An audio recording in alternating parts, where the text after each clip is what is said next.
Halo Malaysia, terima kasih kerana sudah menonton video-video berita-berita terkini daripada channel ini. Sebelum kita mulakan berita seterusnya, jangan lupa tekan butang like, komen, share dan subscribe. Setiap komen anda amatlah dihargai. Berita yang hangat pada hari ini. Hai, halo, salam sejahtera kepada seluruh rakyat Malaysia. Berita hari ini dipetik daripada beritaharian.com bertajuk Dewan Rakyat bubar hari ini. Berita penuh, Datuk Seri Ismail Sabri Yaakob mengumumkan Parlimen dibubarkan berkuat kuasa hari ini selepas diperkenani yang di-Pertuan Agong Al-Sultan Abdullah Riayatuddin Al-Mustafa Bilasya untuk memberi laluan kepada pilihan raya umum ke-15 PRU 15. Perdana Menteri membuat pengumuman itu menerusi perutusan khas yang disiarkan secara langsung ke seluruh negara menerusi siaran televisyen dan media dalam talian pada jam 3 petang ini. Pengumuman itu sekaligus menjawab segala teka-teki serta spekulasi yang berlegar sejak beberapa minggu lalu mengenai pembubaran Parlimen selepas Ismail Sabri menghadap Seri Paduka di Istana Negara pada Khamis lalu.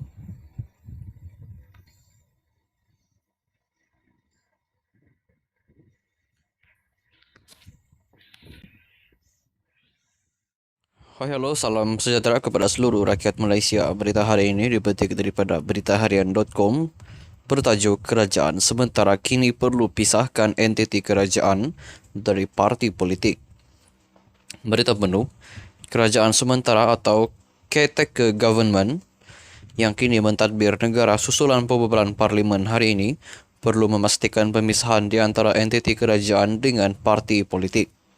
Pensyarah Undang-Undang dan Polisi dari Universiti Teknologi Malaysia UTM, Profesor Madya Datuk Muhammad Fatty Yusof, berkata situasi itu berlaku kerana Perdana Menteri dilantik melalui mandat yang diberikan atas kepercayaan majoriti anggota Dewan Rakyat. Secara umum, beliau berkata, pelaksanaan kerajaan sementara tidak membabitkan perubahan organisasi, sebaliknya perubahan fungsi. Apabila anggota Dewan Rakyat tidak lagi wujud akibat pembubaran Parlimen, maka kedudukan Perdana Menteri dan Jabah Menteri tidak lagi sama dengan keadaan biasa.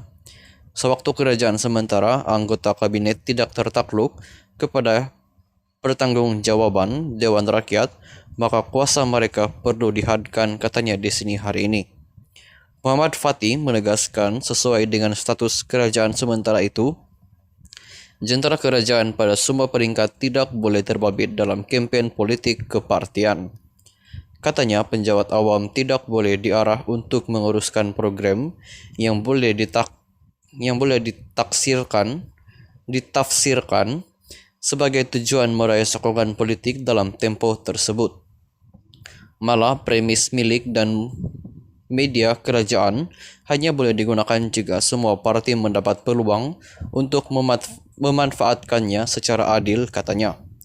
Muhammad Fatty berkata dalam tempoh ini kerajaan hanya menjalankan tugas asasi seperti menjaga keamanan dan menguatkuasakan undang-undang selain memantau pelaksanaan tugas harian jentera kerajaan sehinggalah pilihan raya umum PRU dapat berjalan dengan jayanya. Katanya kerajaan sementara tidak boleh mengemukakan dasar baharu, membuat perlantikan kejawatan penting dan perjanjian yang besar dengan pihak luar.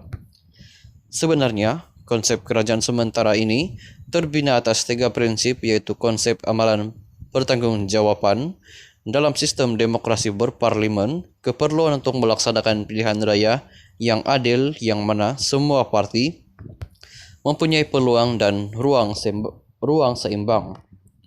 Selain itu, prinsip ketiga adalah amalan berkerajaan yang telus, amanah dan bersih daripada salah guna harta, tenaga dan sumber milik awam untuk kempen politik. Ketiga-tiga prinsip ini amat penting dalam sebuah negara demokrasi, katanya. Tegasnya lagi, tanpa amalan kerajaan sementara, berlakulah pencabulan demokrasi, pilihan raya yang berat sebelah dan penyelewengan sumber awam. Ini bermakna pemimpin kerajaan baik di peringkat persekutuan maupun negeri hanya boleh berkempen atas kapasiti parti, bukannya atas jawatan kerajaan.